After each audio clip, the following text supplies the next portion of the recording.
All right, hip hinging corrective. So if you weren't able to bend down with a straight back and keep your legs straight, and we ruled out that it's most likely not a brace, meaning that you didn't break in your spine as you were moving and you think it's a mobility thing. Here are some mobility things we can do to hopefully fix your hinge position.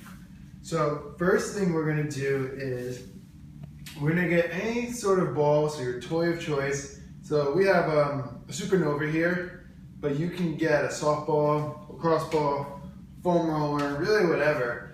And we're gonna spend some time on our glutes. So right in this hip region, and kind of right on your butt, and just roll around until you find something nasty. And once you do, expose it. So just keep going after it. You can play with this leg position if you want to get crazy. You can take this leg across your body. You can rotate this leg around. And again, these are all going to just slightly alter the tissue you're on. So that's the first thing we can go after, glute smashing. And feel free to just explore and see what you find there. Second thing we're going to do is, so one thing to go after is most likely if you're not hinging right, there is one, it could be a weight shifting thing, but we're focusing on mobility here. We're thinking maybe a hamstring glute inability, so you're not putting weight into your posterior chain. So the thought process behind these mobilizations is to open up the posterior chain so that we can access these muscles.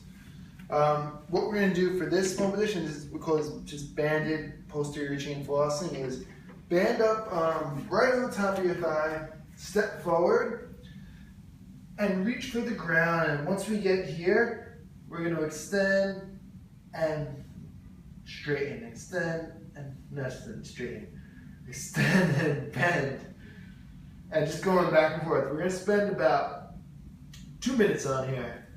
So just going back and forth with the band.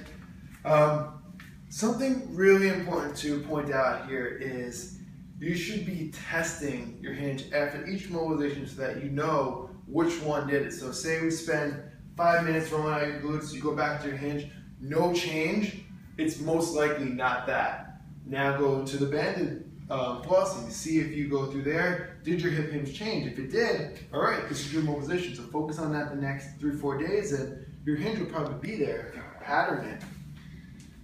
Okay, so banded flossing, glute smashing. I'm going to show you something here that kind of helps reset this position, and this is called leg lowering. So we're going to keep both of our legs up here, and what we're going to do is with a straight leg lower down and back up.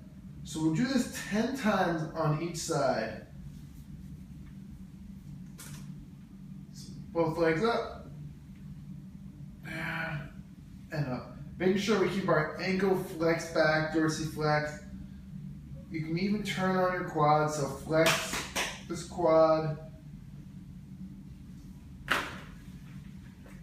And so that's leg lowering. This is something that I also want to point out. Kind of a little bit of an extension of hip hinging is your ability to touch your toes. So this can tell us a lot about weight shifting. And if you can't touch your toes, here's a little something to try out. See if we can make some changes. So we're gonna get any sort of elevated block.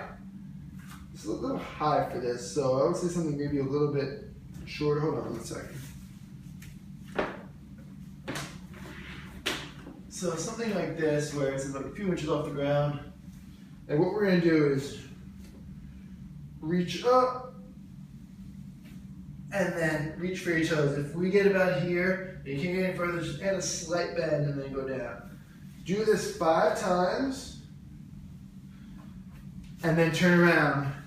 Heels up on here, reach up, and for your toes, 5 times that way as well, and then go back in to see if you can touch your toes. If you can, this tells us that there's probably some sort of weight shifting issue. So I would do the mobilizations, try out the little quick toe touch test, and see what you find.